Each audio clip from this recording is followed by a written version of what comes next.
मैत्रिणींना उन्हाळ्यासाठी सुरेख अशा जर हलक्या फुलक्या साड्या हव्या असतील पण रिच लुक देणाऱ्या असतील तर हा व्हिडिओ एंड पर्यंत पहा। पहिलाच कलर कॉम्बिनेशन मैत्रिणींनो जबरदस्त कॉम्बिनेशन आहे। साडी तर पहा मैत्रिणींनो चेक्स मध्ये येणार आहे आणि छान अशी बॉर्डर दिलेली आहे आणि सुरेख अशी शिफॉन मधली साडी। साडी पहा खूप सुंदर असं रिच लुक देणारी आहे।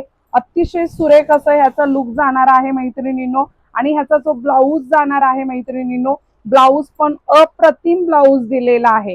ह्याचा जो ब्लाऊज दिलेला आहे तो पहा खूप सुंदर असा बुट्टीदार ब्लाऊज दिलेला आहे। ह्याचं जे पॅटर्न आहे ते एकदम युनिक आहे, हलकी फुलकी आहे शिफॉन मधले। कलर कॉम्बिनेशन पहा, वाव, ग्रीनला राणी कलरचं कॉम्बिनेशन, नंतर मोरपंखीला रेड कलरचं कॉम्बिनेशन आणि माझा फेवरेट नेव्ही ब्ल्यू ला राणी कलरचं कॉम्बिनेशन, नंतर येणार आहे मस्टर्ड येल्लो कलरला बघा सुंदर आणि सगळ्यात छान कोणालाही आवडणार असा कलर ब्लॅकला मस्टर्डचं कॉम्बिनेशन दिलेलं आहे आणि राणीला ब्लॅकचं कॉम्बिनेशन दिलेलं आहे। तर ह्या हलक्या फुलक्या जर साडी हव्या असतील तर मैत्रिणी नक्की खाली दिलेल्या नंबरवरती व्हॉट्सअप करायचं आहे आणि तुमच्या मैत्रिणींसोबत शेअर करायला विसरायचं नाहीये। थँक्यू।